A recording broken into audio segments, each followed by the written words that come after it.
Na nossa aula passada, nós vimos que os primeiros 30 anos da história do Brasil são denominados período pré-colonial e que este período se caracteriza por um relativo abandono do território, pelo fato de que as atenções portuguesas estavam voltadas para o Oriente. Então, para nós começarmos a nossa análise de hoje, a primeira pergunta que é preciso fazer: o que houve, o que aconteceu, o que mudou para que os portugueses decidissem iniciar o processo de colonização efetivamente a partir de 1530? Vamos começar a nossa análise? Vamos lá. Bom, a primeira coisa importante a comentar é que o período colonial da história do Brasil, ele vai se estender entre os anos de 1530 e 1815. É isso mesmo que vocês ouviram, 1815. Mas, professor, o período colonial não se estende até 1822? Gente, vamos lembrar uma coisa importante? Olha só. No ano de 1815, no contexto do período junino, o Brasil será elevado à categoria de Reino Unido, Brasil, Portugal e Algarve. E isso significa dizer que, apesar de nós ainda estarmos atrelados a Portugal, nós não temos mais o status de colônia. Nós não nos tornamos independentes em 1815, mas em 1815 a gente perde o status de colônia, uma vez que nós vamos ser elevados à categoria de Reino Unido. Sacaram? Então, primeira coisa importante para a gente comentar: o período colonial vai se estender entre os anos de 1530 e 1815. Beleza? E o que mudou? Foi a pergunta que eu fiz, né? Por que os portugueses decidiram iniciar o processo de colonização do Brasil a partir de 1530? Bom, nós temos algumas respostas para essa pergunta, tá? E a primeira resposta dessa pergunta é o fato de que o comércio de especiarias orientais, ele entra em declínio, tá? Vamos analisar aqui essa informação. Vejam bem, se a gente for parar para pensar, o início da expansão marítima se deu no ano de 1415. Lembram disso? Beleza. E a chegada dos portugueses a Calicut, nas Índias, ocorreu em 1498, né? Com a expedição do Vasco da Gama. Então vamos pensar o seguinte: quando os portugueses chegam a Calicut, eles passam a ter acesso direto às especiarias. Concordam? Isso vai fazer com que a gente passe a trazer especiarias, tecidos, metais preciosos em quantidade para a Europa Ocidental. Então, 30 anos depois, se nós aplicarmos Adam Smith, né, oferta e procura, a gente já tem um equilíbrio entre oferta e procura pelas especiarias orientais, levando em consideração que há 30 anos os portugueses já têm acesso direto a essa riqueza oriental. Faz sentido, meus amores? Então vejam, eu não estou dizendo a vocês que o comércio de especiarias não é mais lucrativo. Eu estou dizendo a vocês que o comércio de especiarias não é mais tão lucrativo quanto antes. Então, neste sentido, eu acho que você concorda que os portugueses vão procurar compensar, de alguma maneira, essa diminuição de lucratividade com outras atividades econômicas. Então, faz sentido nós iniciarmos o processo de colonização do território brasileiro. Faz sentido, meus amores? Primeira resposta da pergunta. Segunda resposta da pergunta: necessidade de povoar o território para evitar invasões, incursões estrangeiras. Aí você vai me dizer assim: mas professor, lá no período pré-colonial, a gente não tinha construído fortes no litoral? A gente não tinha enviado expedições guarda-costas exatamente para que não ocorressem essas incursões, essas invasões? Sim. Porém, pessoal, lembrem-se da extensão do nosso litoral. Nosso litoral é muito extenso. Então, mesmo que eu tenha a construção de fortes e mesmo que eu tenha as expedições guarda-costas, ainda assim ao longo desses primeiros 30 anos, o Brasil será vítima da presença de piratas e corsários no nosso litoral, ok? Então é neste sentido que é necessário povoar o território efetivamente para que nós não tenhamos mais a presença desses piratas e corsários. Vou aproveitar aqui a oportunidade e colocar para vocês quem são os 3 principais invasores do litoral brasileiro nesse contexto. Anotem aí. Eu terei franceses, interessados principalmente no contrabando do pau-brasil, terei ingleses e terei holandeses. Então, como essas invasões continuam acontecendo, mesmo com as expedições guarda-costas e mesmo com a construção dos fortes, é necessário efetivamente povoar o território para evitar a presença desses invasores. Então vejam, gente, nós temos 2 motivos muito fortes para que os portugueses iniciem esse processo de colonização. Eles precisam compensar a queda na lucratividade do comércio de especiarias orientais e, além disso, o território ainda está sendo ameaçado pela presença de estrangeiros. Tudo bem?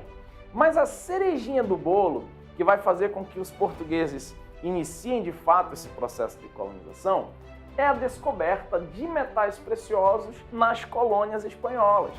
Então pensem comigo, olha só. Se eu tenho certeza que o meu vizinho de parede possui metais preciosos no seu território, é muito possível que no meu território eu também tenha esse recurso. Por que nós não encontramos ainda metais preciosos? Por um motivo muito simples. Nós ainda não procuramos efetivamente. Lembrem-se que durante o período pré-colonial, a presença portuguesa ela está concentrada no litoral, ok? Então, a descoberta de metais preciosos nas colônias espanholas vai ser a cerejinha do bolo, vai ser o que faltava para convencer os portugueses definitivamente a darem início a esse processo de colonização, ok? Mas antes de nós passarmos para a análise do próximo item, eu queria acrescentar aqui um detalhe que eu acredito que vai fazer total sentido na nossa análise. Vamos pensar o seguinte. Nesse contexto que nós estamos analisando, nós estamos vivenciando o capitalismo mercantil, ok? E dentro deste contexto do mercantilismo, eu acredito que vocês se recordem que a riqueza de um país era medida conforme a quantidade de metais preciosos acumulados, certo? Isso inclusive tem um nomezinho, metalismo. Então veja, se eu tenho a possibilidade de encontrar este recurso no meu território, se eu preciso povoar efetivamente o território para não correr o risco de perder o território ou parte dele para os invasores, e se eu preciso compensar uma queda na lucratividade das minhas atividades econômicas, faz total sentido, se eu tenho território colonial, eu iniciar efetivamente o processo de colonização desse território. Tudo bem, pessoal? Então são esses os motivos que fazem com que, a partir de 1530, a coroa portuguesa dê início oficialmente ao processo de colonização do território brasileiro e, para tanto, será enviado para cá a expedição comandada por Martim Afonso de Souza, que tem como finalidade dar o pontapé inicial neste processo de colonização. Porém, agora eu preciso fazer um comentáriozinho com vocês. Vejam bem. Professor, quem é Martim Afonso de Souza? Bom, vamos responder essa pergunta contextualizando e fazendo um link. Veja bem. O Brasil é colônia de Portugal, correto? O termo colônia significa área de dominação política e exploração econômica. Beleza? O governo português, obviamente, é controlado pelo rei de Portugal. E se o Brasil é colônia de Portugal, é claro que quem vai governar o Brasil é também o rei de Portugal. Ok, mas vamos lembrar que esse rei, assim como todos os outros seres humanos na face dessa terra, ele não é onipresente, certo? Ele não pode estar ao mesmo tempo em Portugal e aqui no Brasil. E o que a gente está acostumado a ver quando a gente analisa a Idade Média, que é exatamente de onde nós estamos saindo, né? Entrando na Idade Moderna, quando o rei precisa que alguém o represente, quando o rei precisa delegar uma função administrativa, geralmente quem são os encarregados de exercerem essas funções? Os nobres, ok? Então veja bem, professor, quem é Martim Afonso de Souza? Vou colocar aqui para vocês. Martim Afonso de Souza é um nobre português. Martim Afonso de Souza é um fidalgo que vai receber do rei de Portugal a função de iniciar o processo de colonização do território. Ok, gente? Processo esse que se inicia pela Vila de São Vicente, ok? Vila esta fundada pelo Martim Afonso de Souza ao chegar no Brasil, e é exatamente por onde vai se iniciar o processo de colonização do nosso território. Tranquilo? Esta expedição do Martim Afonso de Souza, ela tem algumas funções, ela tem algumas finalidades. O Martim Afonso de Souza veio para o Brasil com algumas tarefas estabelecidas pelo rei. Que tarefas, professor? Vamos lá, vamos listar aqui as tarefas do nosso amigo Martim Afonso de Souza. Vamos lá, gente. Olha só. Primeiro, Martim Afonso de Souza vem com a função de fazer o reconhecimento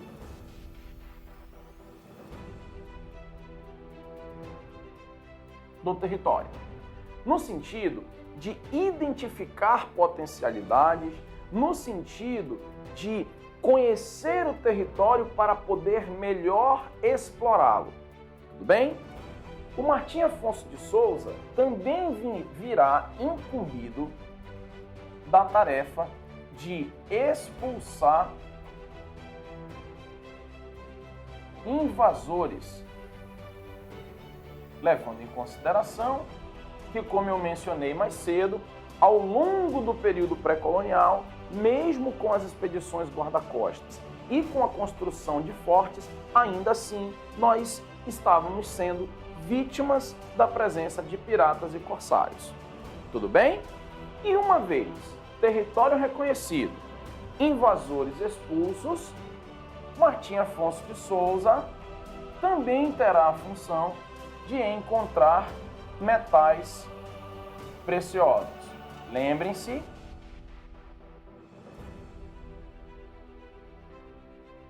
que os espanhóis haviam encontrado esse recurso nas suas colônias e que essa descoberta foi algo que motivou Portugal a iniciar o processo de colonização, ok?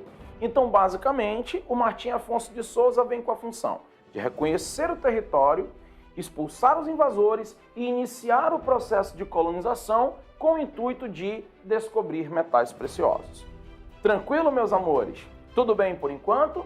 Vamos lá. Bom, porém, nós temos um problema. Durante o período pré-colonial, os portugueses que estavam aqui no Brasil, eles eram a escória da sociedade, certo? Ladrões, degradados, assassinos, né? Por quê? Inicialmente, o que nós precisávamos era tomar posse do território, ok? Só que agora, a gente não tem mais apenas a necessidade de povoar o território. Nós precisamos montar uma estrutura administrativa, já que nós vamos efetivamente iniciar o processo de colonização. E como eu mencionei a você mais cedo, não se esqueçam que quem exerce funções administrativas representando o rei de Portugal são nobres, assim como o Martim Afonso de Souza, certo? Então, o que fazer para convencer os nobres, para convencer os fidalgos a trocarem a Europa, a trocarem Portugal, onde nós temos toda uma estrutura, onde nós temos hospitais, onde nós temos universidades, onde nós temos jardins botânicos, onde nós temos toda uma estrutura para vir para o Brasil, para vir para a América, para o meio do mato, com um monte de índio. Bom, para convencer esses nobres, é preciso a coroa portuguesa oferecer algo muito atrativo, ok? E eu pergunto para vocês o seguinte: o que geralmente os nobres gostam? O que geralmente enche os olhos da nobreza europeia? O que geralmente na Europa os nobres recebem em troca de serviços administrativos prestados ao rei? Terras. É neste sentido que a primeira iniciativa da coroa portuguesa, com o objetivo de atrair nobres portugueses para cá, é a divisão do território em 15 capitanias hereditárias, ok?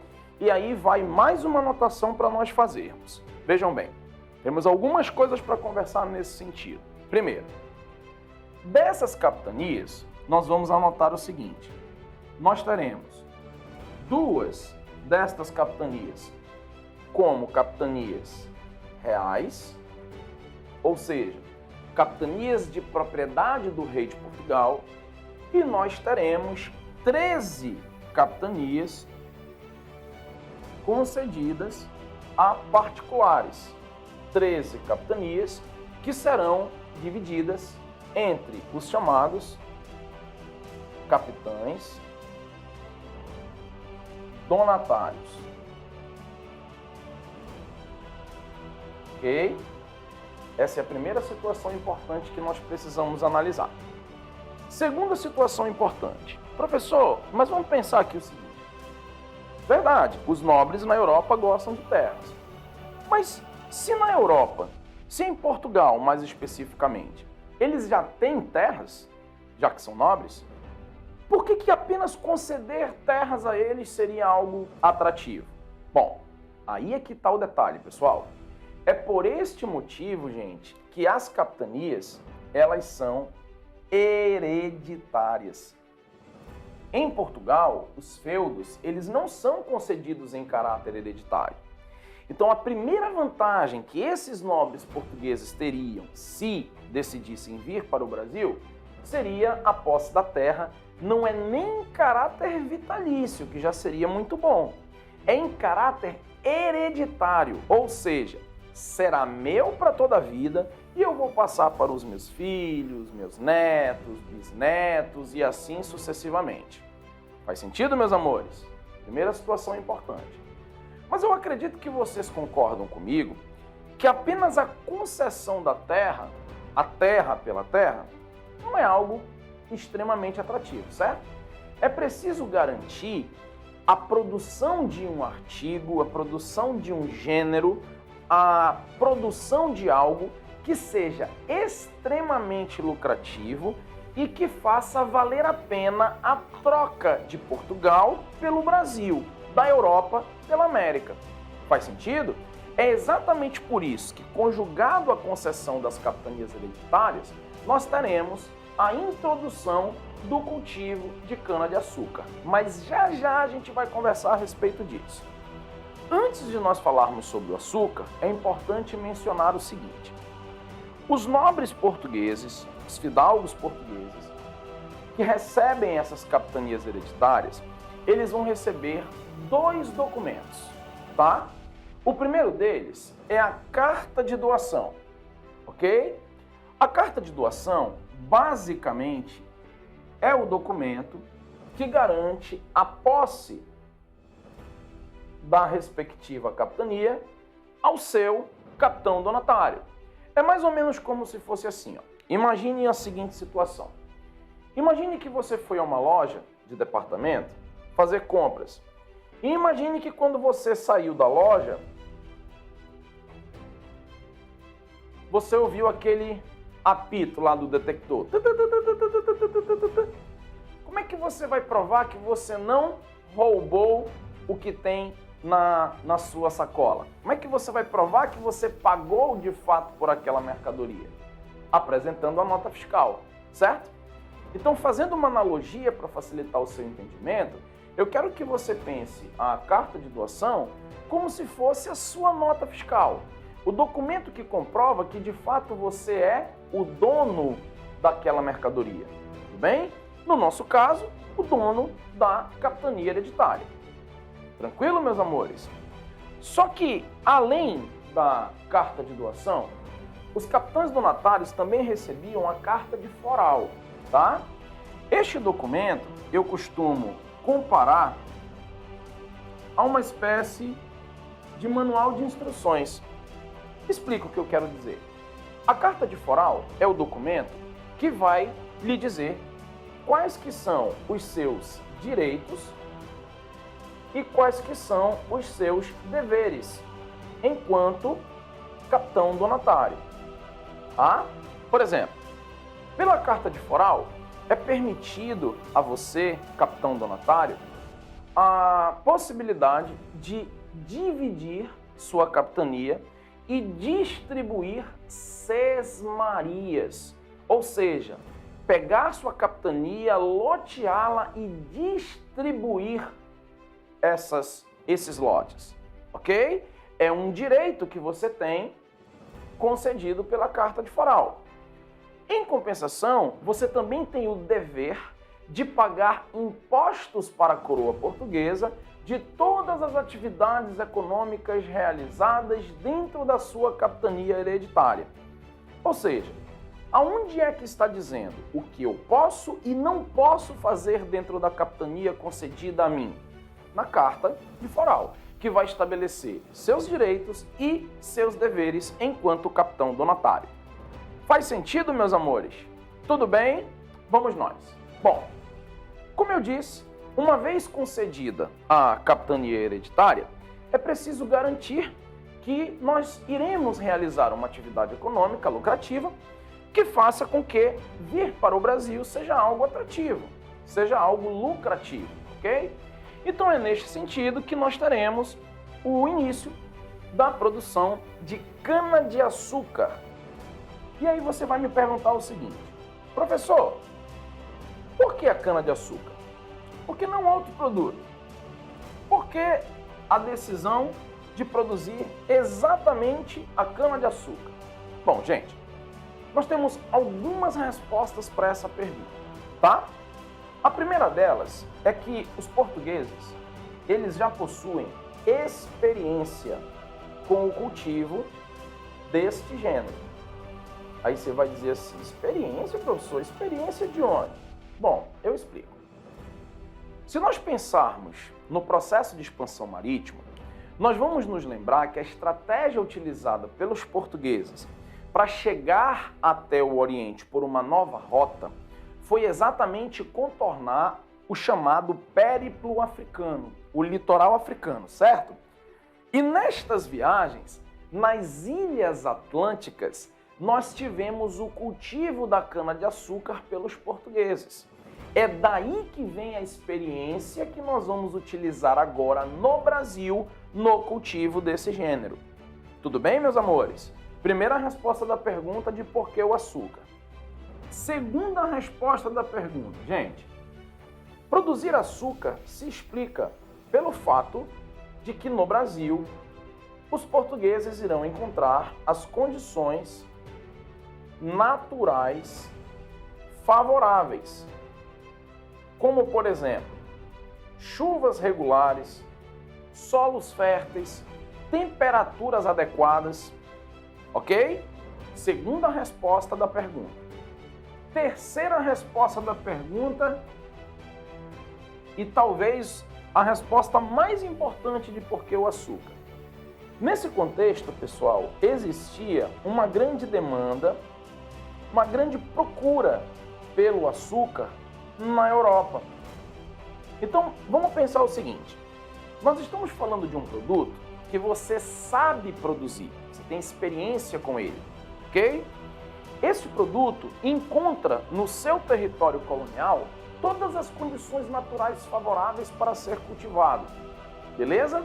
Mas o melhor, você tem clientes, você tem pessoas interessadas em comprar o seu produto e essas pessoas, esses clientes, eles são garantidos, é certeza que você tem para quem vender esse produto. Pergunta, por que pensar em outro? Obviamente, a escolha mais acertada que os portugueses poderiam fazer nesse contexto seria exatamente a cana-de-açúcar. Tudo bem, meus amores? Tranquilo? Quando a gente fala sobre a produção da cana-de-açúcar, é muito importante mencionar que esta produção ela irá seguir um padrão, tá? Que é o chamado padrão plantation. E aqui vamos fazer aqui algumas análises para que esse raciocínio fique bem completo para você. Vamos lá. Gente, primeira coisa que eu quero comentar aqui com vocês. Gente, padrão não se altera. Padrão não muda, tá? Vou dar alguns exemplos para vocês. Veja só. Se vocês viajarem e pedirem num outro estado do Brasil, num outro país, como por exemplo os Estados Unidos, como por exemplo um país da Europa, um McDonald's, um Bob's, vocês com certeza absoluta vão comer o mesmo sanduíche, com os mesmos ingredientes, do mesmo tamanho. Por quê? Esses fast foods, eles são vendidos seguindo um padrão. E padrão não se altera. Padrão é padrão. Outro exemplo. Em 2014, nós tivemos a Copa do Mundo no Brasil, certo? Os estádios brasileiros que foram utilizados para receber os jogos da Copa do Mundo, eles precisaram ser reformados. Por quê? Porque eles precisavam estar no padrão FIFA, certo? E olha que muitos desses estádios, eles não precisavam de reformas. Eles estavam em perfeitas condições. Mas ainda assim, eles não estavam no padrão. Beleza? Então não esqueçam, gente, padrão é padrão. E se nós estamos falando de um padrão de produção, isso significa dizer que esse padrão vai nos acompanhar aí ao longo do período onde nós produzirmos esse açúcar, ok? Sem mudança de características. Falando em características, nós vamos usar aqui para facilitar a nossa vida uma sigla que sempre que vocês forem fazer questões sobre a produção açucareira, sobre o padrão plantation, vocês devem se lembrar, tá? Qual que é essa sigla? A sigla é LEME, L-E-M-E, tá? Vou explicar para vocês. L de latifúndios. Vamos traduzir para o português. Aonde é que nós vamos produzir este açúcar? Em grandes extensões de terras, em latifúndios, ok? Que tipo de mão de obra nós vamos utilizar para a produção deste item? Nós iremos utilizar mão de obra escrava, ok? E aqui, gente, eu tenho um comentário muito importante para fazer com você. Vejam bem, quando nós falamos sobre escravidão no Brasil, é preciso que a gente se lembre do seguinte. No Brasil, nós vamos ter a utilização de dois tipos de mão de obra escrava. Tudo bem? Inicialmente, nós teremos a utilização de nativos, de índios, e posteriormente nós teremos a utilização de africanos, que por sinal irão predominar. Tudo bem? Vamos analisar. Vejam. Professor, você não falou para nós que não há escravidão de índios no Brasil? Não.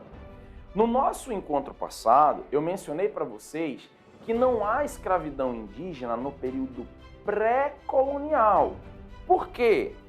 O extrativismo do pau-brasil era realizado com base no escambo, ou seja, na troca direta de produto por produto, que geralmente aparece para nós em questões com o nome trocas in natura, ok? Beleza. Só que vejam que nós não estamos mais no período pré-colonial. Nós já estamos no período colonial, ok? O que significa dizer que a partir desse período nós temos a escravidão dos índios, sim, ok? Primeiro comentário importante que precisa ser feito nesse sentido. Segundo comentário, por que predomina a mão de obra africana em relação à mão de obra indígena? Bom, temos 3 respostas para essa pergunta, tá? Primeira resposta, meus amores. Os índios, comparados aos africanos, eles são de porte físico menor, certo?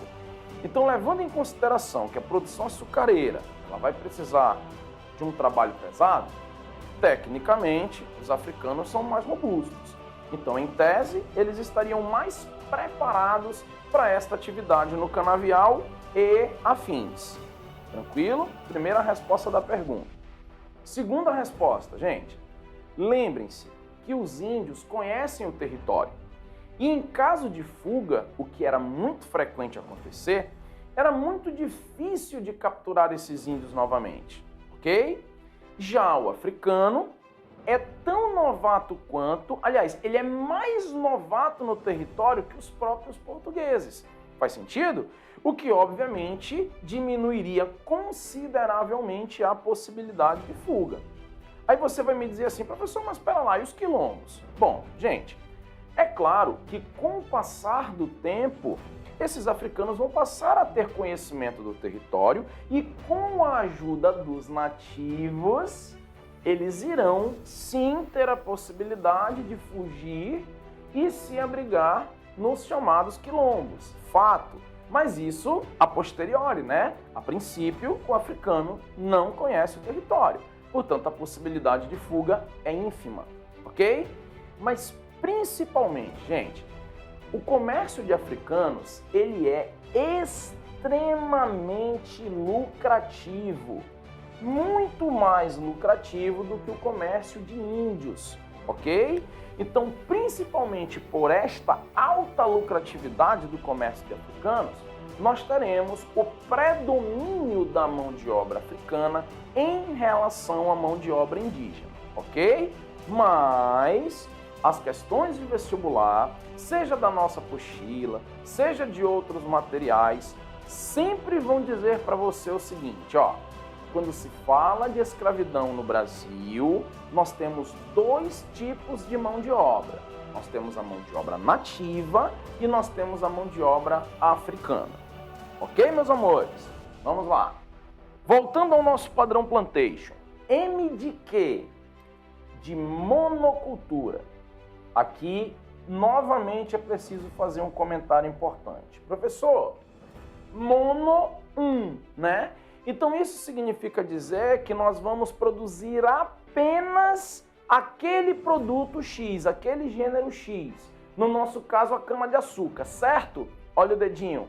Errado, meus amores. Não caiam nessa pegadinha, tá? Vejam bem. Se a gente for dar uma olhadinha ali para o último ele é de exportação.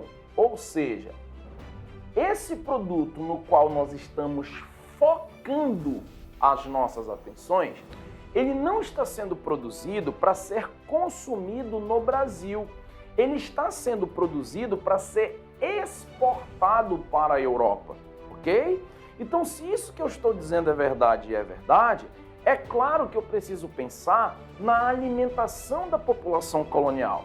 É claro que eu preciso pensar na subsistência da colônia, ok? Então isso quer dizer que esta monocultura, ela é focar na produção açucareira, o que não exclui a agricultura de subsistência e muito menos a prática da pecuária. Tranquilo, meus amores? Então vamos lá. Falou de açúcar, falou de produção açucareira, falou de indústria açucareira. Lembre-se, o açúcar produzido no Brasil será produzido no padrão plantation, que tem como características a produção em grandes extensões de terra, utilizando mão de obra escrava, com foco na produção açucareira, açúcar esse que será exportado para a Europa. Tranquilo, amores? Tudo certinho? Vamos nós. Bom, uma vez definido o produto que nós vamos cultivar, nós precisamos, obviamente, montar a estrutura de produção deste gênero, ok? É neste sentido que eu quero que vocês pensem na instalação de engenhos no Brasil, ok? Então vamos lá, vamos fazer mais uma anotação. Quando nós falamos em engenhos, eu quero que você conceitue engenho da seguinte forma. O engenho, ele é uma unidade de produção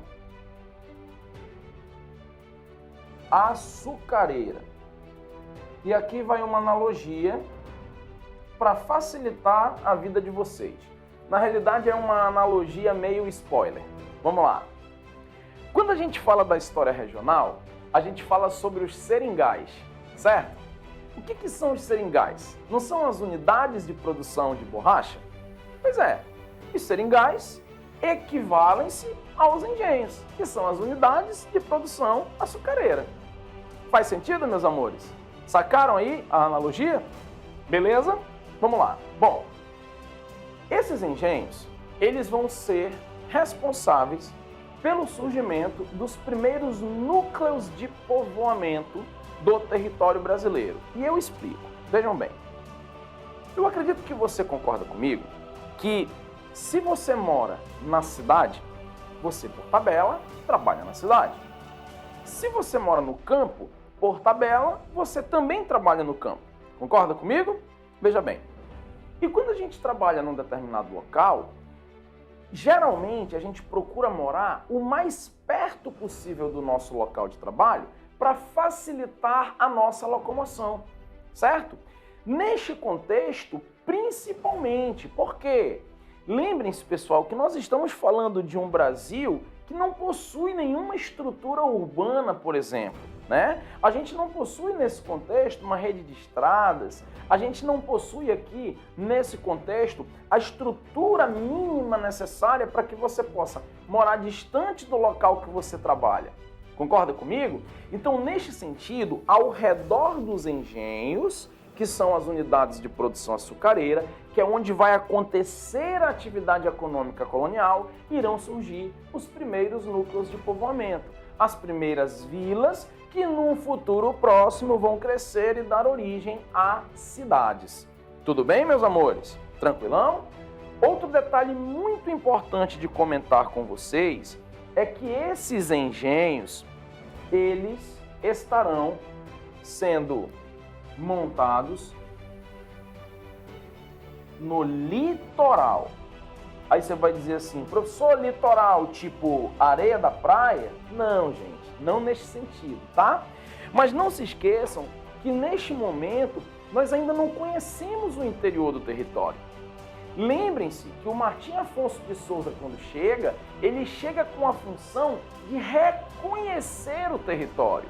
Ou seja, não há possibilidade desses engenhos de açúcar serem montados no interior do território, entre outras coisas, pelo nosso desconhecimento desse interior. Tudo bem, meus amores? Então, esses engenhos localizam-se no litoral. Tranquilão, meus amores? Outro detalhe importante para nós comentarmos, gente. Professor, onde estarão os principais engenhos do Brasil neste contexto? Bom, gente, os principais centros produtores de açúcar no Brasil neste contexto estarão em São Vicente, que hoje nós conhecemos como parte do estado de São Paulo, e em Pernambuco, que hoje nós conhecemos pelo mesmo nome, né? Pernambuco. Então vejam, gente, os principais centros de produção açucareira no Brasil colônia, nesse contexto, estão em São Vicente, hoje Sudeste, e Pernambuco, hoje Nordeste do Brasil. Tranquilo, amores? Tudo certinho? Vamos lá. Então, olha só. Definido com que produto nós vamos trabalhar. Montadas as unidades de produção açucareira e definido o padrão de produção, também se torna necessário definir as regras de relacionamento entre Portugal e Brasil, entre metrópole e colônia, entre área de dominação e exploração e área que domina e explora. É neste sentido que eu quero que vocês entendam a implantação do chamado sistema colonial, ok? Para nós entendermos o funcionamento desse sistema, eu vou estruturar aqui bonitinho e explicar para vocês cada uma das características, ok? Então vamos lá. Eu acho que vocês concordam comigo que para nós termos um relacionamento, nós precisamos basicamente de pelo menos 2 personagens, certo? Que seriam, no nosso caso, a colônia e a metrópole, ok? Então vamos lá. Sempre que vocês forem fazer questões, meus amores, que vocês encontrarem as expressões colônia e metrópole, eu quero que vocês pensem da seguinte forma. A colônia sempre será um território localizado na América, ok? E essa colônia, ela pode ser América Portuguesa, no nosso caso. Ela pode ser América Espanhola, que nós vamos conversar a respeito nos nossos próximos encontros. Ela pode ser América Inglesa, ok? Então, a colônia, a área de dominação política e exploração econômica, ela sempre será um território localizado na América. Tranquilo? A metrópole, por sua vez, a área que domina, a área que explora, ela sempre será um território localizado na Europa, ok? Seja Portugal, seja Espanha, seja Inglaterra. Tranquilo, meus amores? Beleza? Vamos lá. Neste relacionamento, o papel da colônia, a função da colônia será fornecer para a sua metrópole matéria-prima, MP, e metais preciosos, MP também, tá? Vamos devagar aqui para a gente se entender direitinho. Olha só. Quando esta matéria-prima chegar aqui na metrópole, de MP ela vai virar PM, ou seja, produto manufaturado, que por sinal será a primeira função da metrópole nesse relacionamento: abastecer sua colônia com produtos manufaturados ou manufaturas, se vocês preferirem. Ok, gente? Quanto aos metais preciosos, lembrem-se que nesse contexto nós estamos vivendo a fase do capitalismo mercantil, certo? E que a riqueza de um país é medida exatamente conforme a quantidade de metais preciosos acumulados, ok? Então esses metais preciosos, ao chegarem na metrópole, no nosso caso Portugal, eles serão acumulados, ok? E isso tem um nome: metalismo. Tranquilo, gente? Vamos nós. Além de produtos manufaturados, é função da metrópole abastecer sua colônia com escravos, ok? E aí, de repente, você me pergunta assim: professor, no caso do Brasil, você falou que ao falar de escravidão, a gente está falando de índios e africanos. Esses escravos, eles são ambos? Gente, não preciso trazer índios para o Brasil por motivos óbvios. Índios aqui tem de quilo, ok? Então, neste caso, esses escravos que serão trazidos pela metrópole para a colônia são escravos africanos, principalmente levando em consideração a alta lucratividade obtida no comércio desses escravos. Tudo bem, gente? Tranquilo? Mas o mais importante, pessoal, existe uma regra que é considerada o coração do sistema colonial. É a principal regra de funcionamento entre a colônia e a metrópole, tá? Do que eu estou falando? Dentro desse sistema, a colônia é obrigada a comercializar somente com a sua metrópole, tá? Existe a proibição de a colônia comercializar com qualquer outro que não seja exclusivamente sua metrópole, tá? E essa regrinha, ela pode aparecer para nós em questões de 3 formas. Pode aparecer como monopólio comercial, que foi o que eu coloquei aqui, ó, MC, tá? Pode aparecer para nós como exclusivo colonial, tá? Ou ainda pode aparecer para nós como pacto colonial. Tranquilo, meus amores? Faz sentido? Então olha como está redondinho. Estão estabelecidas as regras de relacionamento entre a colônia e sua metrópole, no caso específico, entre o Brasil e Portugal. Nós já temos a estrutura para produzir o açúcar, nós já temos o padrão de produção e nós já definimos qual vai ser o produto a ser cultivado no Brasil, com o intuito de gerar uma lucratividade que torne atrativa a presença desses nobres portugueses aqui. Faz sentido, meus amores? Tudo bem? Então é desta forma que, a partir da expedição do Martim Afonso de Souza, inicia-se efetivamente o processo de colonização do Brasil. Tranquilo, pessoal?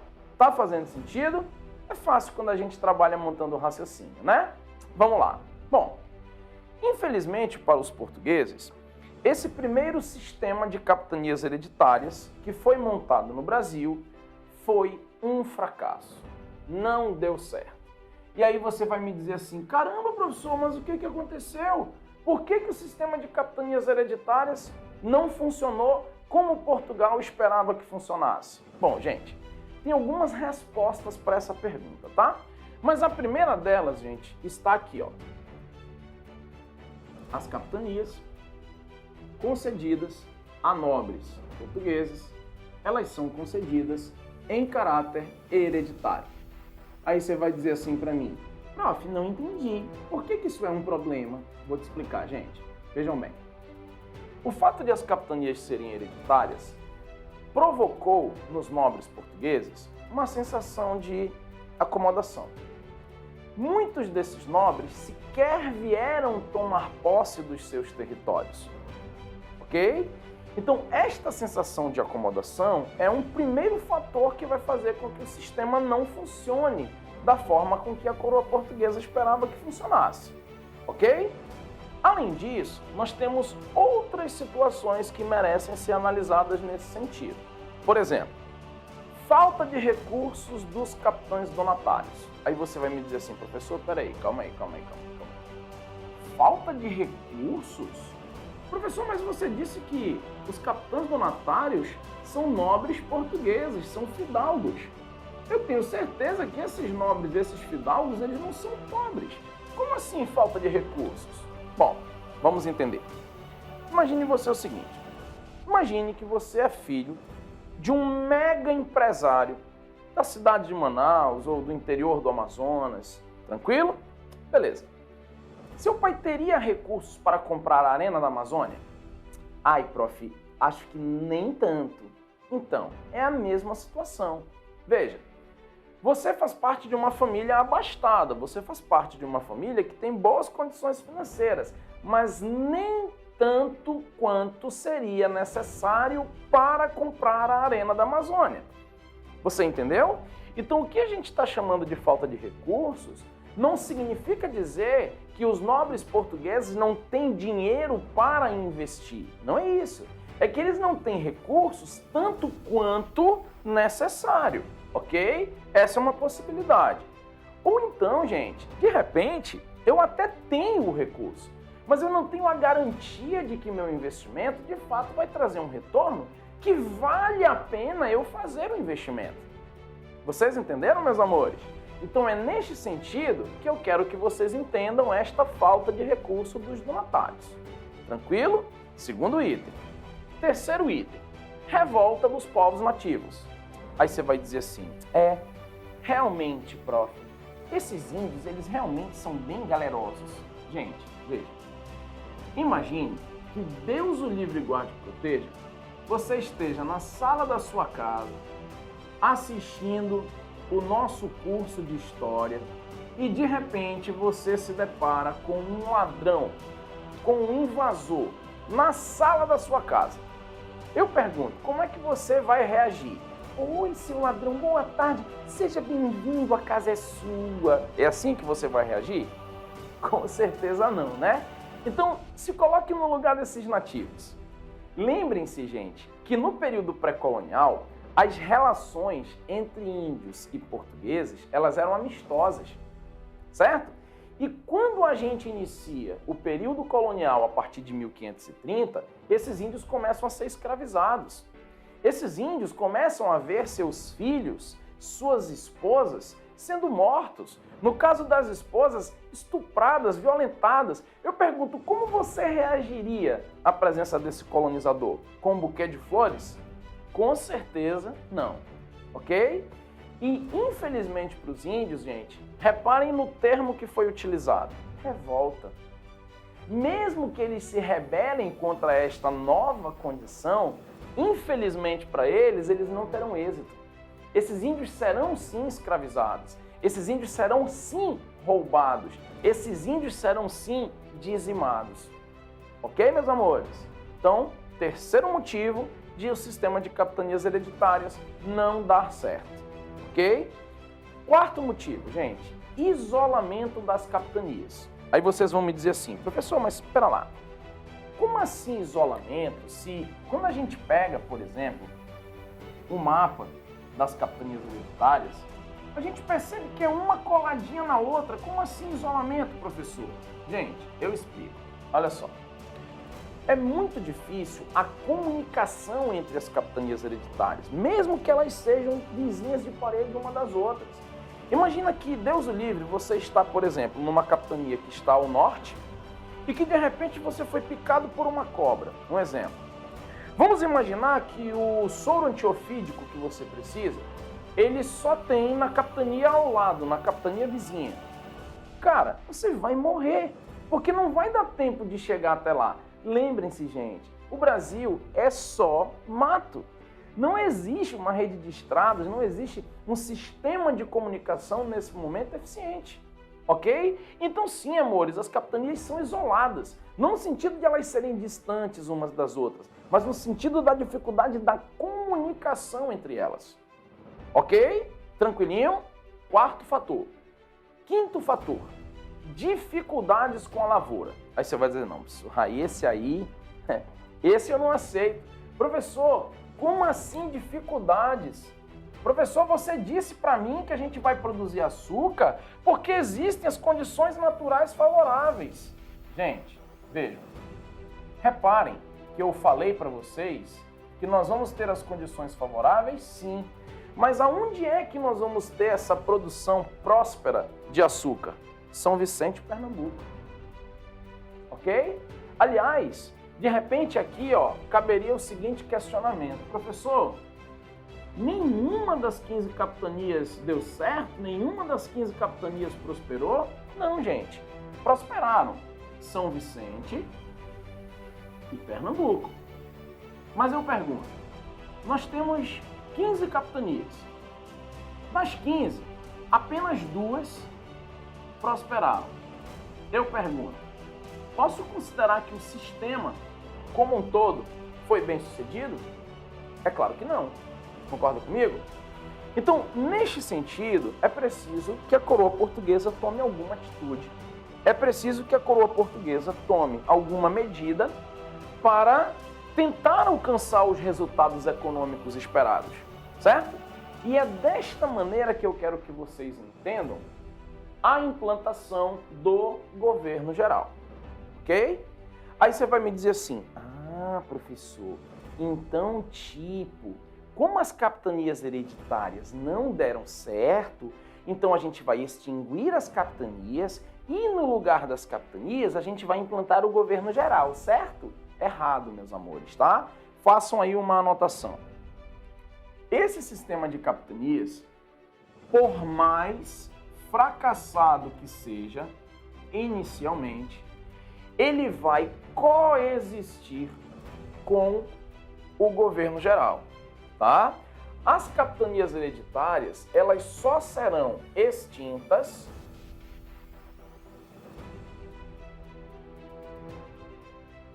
no período pombalino.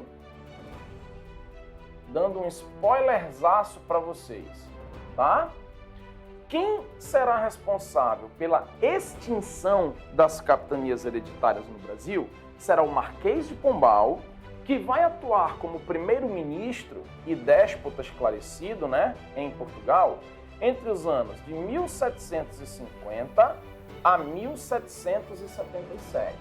Então, até a ascensão do Marquês de Pombal, nós teremos a coexistência das capitanias hereditárias e do governo geral. Tudo bem, meus amores? Faz sentido? Vamos lá. Bom, a primeira coisa que nós precisamos fazer, já que nós agora vamos ter um governo geral, é estabelecer um local para funcionar como centro administrativo desse governo. Principalmente levando em consideração, meus amores, a seguinte situação. Vejam bem, quando a gente falou das capitanias hereditárias, eu falei a vocês que o capitão donatário, ao receber a capitania, ele receberia dois documentos, a carta de doação e a carta de foral, certo? Pela carta de foral, o capitão donatário, ele tem o direito de administrar a sua capitania hereditária do jeito que ele achar mais conveniente, do jeito que ele achar melhor. O que significa dizer que se nós temos 15 capitanias hereditárias, é possível nós termos 15 modelos diferentes de administração, certo? O que significa dizer, meus amores, que nós temos nesse contexto um poder político descentralizado. Aliás, a gente pode até aproveitar a oportunidade e fazer uma outra analogia. Veja bem, lembra que eu falei para vocês que lá na Europa, o que os nobres gostam, o que os nobres ganham em troca de realizar funções administrativas para o rei é terras? Então a gente pode até pensar assim, ó, as capitanias hereditárias, elas podem ser comparadas aos feudos na Europa, certo? E os capitães donatários, eles podem ser comparados aos senhores feudais. Faz sentido para vocês? Se isso que eu estou dizendo é verdade, e é verdade, lembrem-se que lá no contexto do feudalismo, nós tínhamos um poder político descentralizado, certo? E essa descentralização política na Europa nunca deu certo. Quando foi que os países europeus começaram a prosperar? A partir da formação dos estados modernos nacionais.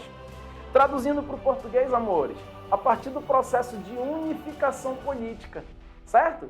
Então, o que nós estamos fazendo aqui no Brasil é algo muito parecido. Como o modelo político descentralizado não trouxe os frutos esperados, nós estamos invertendo a estratégia. Nós estamos partindo para uma centralização política, tá? Então, deixa eu colocar aqui para vocês, para ficar bem completo aí esse post-it. Vamos lá. Centralização política. Ok? Então, neste sentido, se nós estamos em busca da centralização política, nós precisamos definir um local para funcionar como centro administrativo dessa nova estrutura de governo, ok? E o local escolhido, meus amores, foi exatamente Salvador, na capitania da Baía de Todos os Santos. Aí vem a seguinte pergunta: professor, e por que o local escolhido foi Salvador? Por exemplo, quando Martim Afonso de Souza chegou, ele não iniciou o processo de colonização lá pela Vila de São Vicente? Por que não é exatamente lá no Sudeste, por que não é exatamente lá na Vila de São Vicente que nós vamos estabelecer esse centro administrativo? Gente, explico.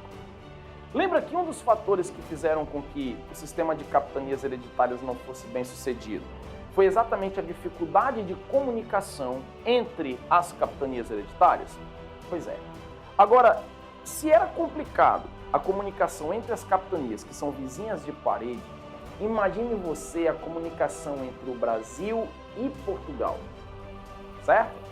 O local escolhido para ser esse centro administrativo precisava ser o mais fácil possível no quesito de comunicação com Lisboa, capital de Portugal, certo? Se vocês pegarem o mapa, vocês vão perceber que o ponto mais próximo entre o litoral brasileiro e Lisboa, que é a capital de Portugal, é exatamente a Bahia, ok? Então anotem aí, façam mais esse post-it. Professor, por que a sede do governo geral, por que a nossa primeira capital, por que o nosso primeiro centro administrativo é Salvador, na capitania da Baía de Todos os Santos? Aqui, gente, está aqui a resposta. É o ponto mais próximo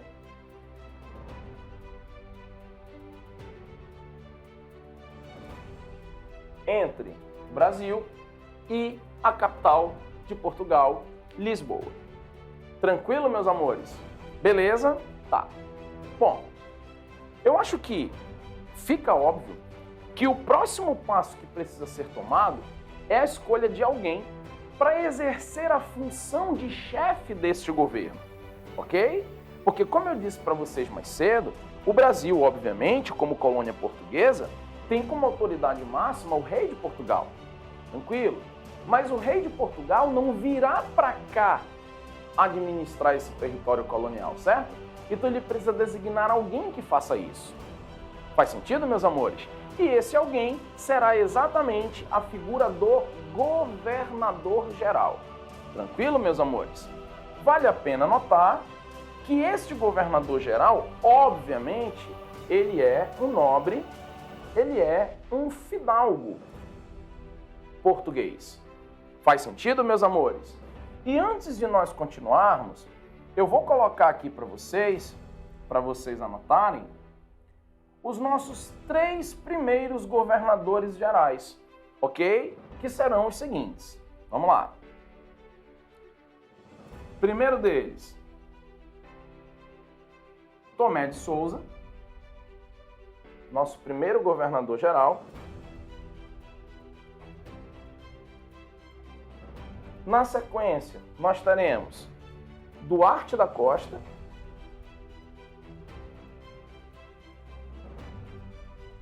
e na sequência nós teremos o Mendes Sá. E geralmente, amores, questões de vestibular de todas as universidades do país tocam nesses nossos 3 primeiros governadores. Tudo bem? Tranquilinho? Vamos lá. Bom, como governador-geral, independente de eu ter o João, o Raimundo, o Francisco, o Pedro, esse governador-geral, uma vez escolhido, ele passa a ter funções específicas. Ele passa a ter atribuições dadas para ele pelo rei de Portugal, tá? Que atribuições seriam essas? Vamos lá, meus amores. Obviamente, como governador-geral, este fidalgo, este nobre português, ele terá a função de administrar o território colonial como um todo. Óbvio, tá? Até aproveito para comentar com vocês o seguinte. Lembra que eu mencionei que nós vamos ter a coexistência do governo geral com o sistema de capitanias hereditárias? Tá. Professor, então vamos lá. Vai continuar existindo os capitães donatários? Sim, gente. Vai continuar existindo os donatários, tá? Só que agora a coisa vai funcionar assim, ó. Donatários subordinados ao governador geral. Ok? Então, ó, continua existindo o sistema de capitanias, por tabela continua existindo os capitães donatários, porém a diferença é que agora eles estão subordinados ao governador geral. Tudo bem? Vamos lá. Além da função mais ampla de administrar o território colonial, as funções do governador-geral serão as seguintes. Primeira, pessoal, função militar, tá? Vamos dar nome aos bois. Deixa eu tirar aqui o sistema colonial, que vocês com certeza já anotaram, né? Para poder caber aqui mais informações. Vamos lá.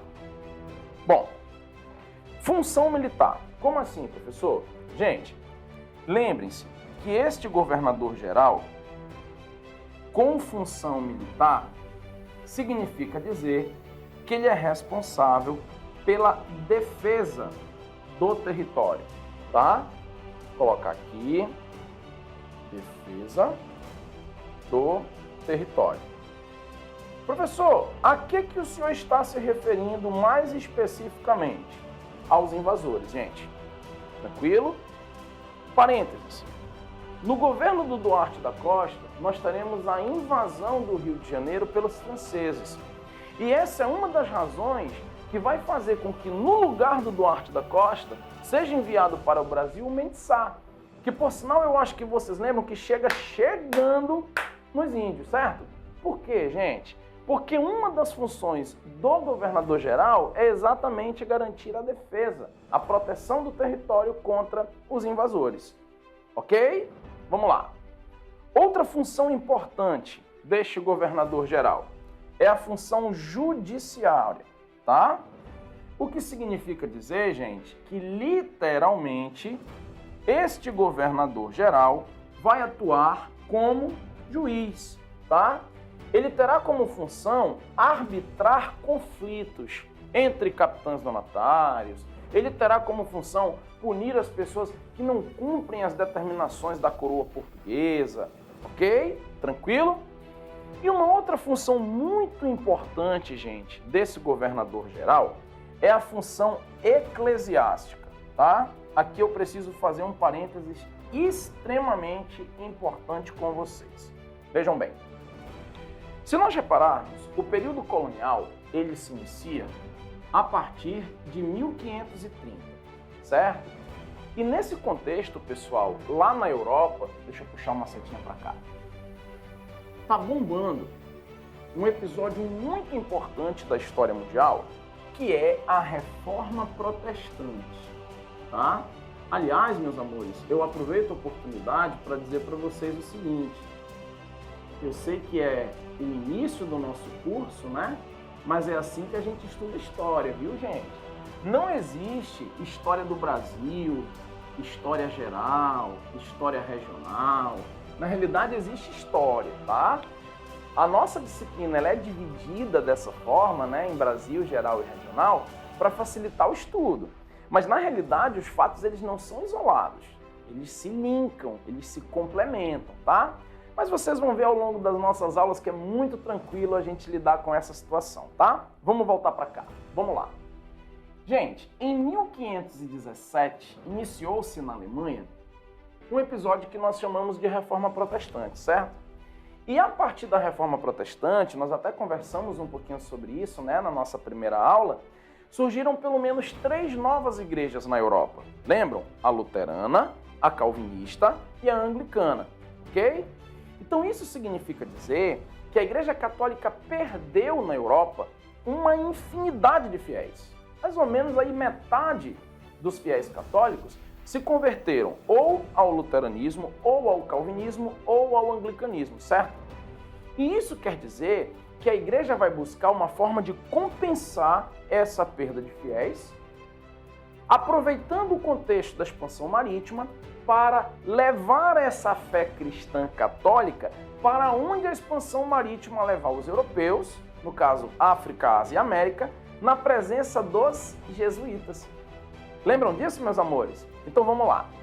Quando eu digo a vocês que uma das funções do governador-geral é a função eclesiástica, é pelo seguinte motivo. Nesse contexto de reforma protestante, o protestantismo ele vai estar presente em países como Alemanha, Inglaterra, Suíça, França, e ao mesmo tempo eu vou ter os países que são considerados os defensores da fé católica. Quem seriam esses países defensores da fé católica? Exatamente Portugal e Espanha, tá? Então isso significa dizer, meus amores, que Portugal, que é o que nos interessa nesse momento, do ponto de vista religioso, vai funcionar no regime de padroado régio, tá? O que isso significa, gente? Quando nós temos um regime de padroado régio, isso significa dizer que nós temos uma religião oficial, neste caso, né, a católica, e que neste sentido a Igreja Católica está subordinada ao Estado, tá? Vou colocar aqui. Subordinação da Igreja ao Estado. Ok. Lembra que mais cedo eu mencionei para vocês que a colônia é a área de dominação política e exploração econômica? Pois é. Como nós somos uma área de dominação, se a nossa metrópole, Portugal, funciona no regime de padroado régio, obviamente nós, como área dominada, vamos funcionar da mesma forma. Faz sentido, meus amores? Então é assim que eu quero que vocês entendam a função eclesiástica do governador-geral. O governador-geral, ele vai ser responsável pela imposição da religião católica no Brasil colônia, e ele vai ficar responsável por administrar esta relação Estado-Igreja e garantir esta subordinação da Igreja ao Estado. Faz sentido, meus amores? Tranquilo? Vamos lá. Bom, mas eu acho que vocês concordam comigo que por mais competente que esse governador-geral seja, ainda assim são muitas atribuições num território muito extenso para apenas uma pessoa dar conta, certo? Aliás, eu aproveito a oportunidade para esclarecer para vocês uma dúvida que sempre surge. Professor, quando você fala de governador-geral, você está falando de um governador-geral para cada capitania ou você está falando de um governador-geral para todas? Bom, gente, olha o nome que a gente deu para a coisa. Governador-geral. Veja, se ele é governador-geral, isso significa dizer que nós temos um para dar conta de todo o território colonial. Eu acho que agora você concorda mais do que nunca de que é muita coisa para apenas uma pessoa, por mais competente que ela seja, certo? E é neste sentido que eu quero que vocês entendam o porquê que, além desse governador-geral, nós teremos a presença de 3 auxiliares, tá? Que serão os seguintes: o ouvidor-mor, o provedor-mor e o capitão-mor, tá? Esses são os auxiliares diretos do governador-geral. Vamos devagar que vai ficar fácil de vocês entenderem. Veja bem, o ouvidor-mor, ele vai ser o auxiliar do governador-geral no quesito, no critério justiça, tá? Já o provedor-mor, ele vai ser o auxiliar do governador-geral no quesito finanças.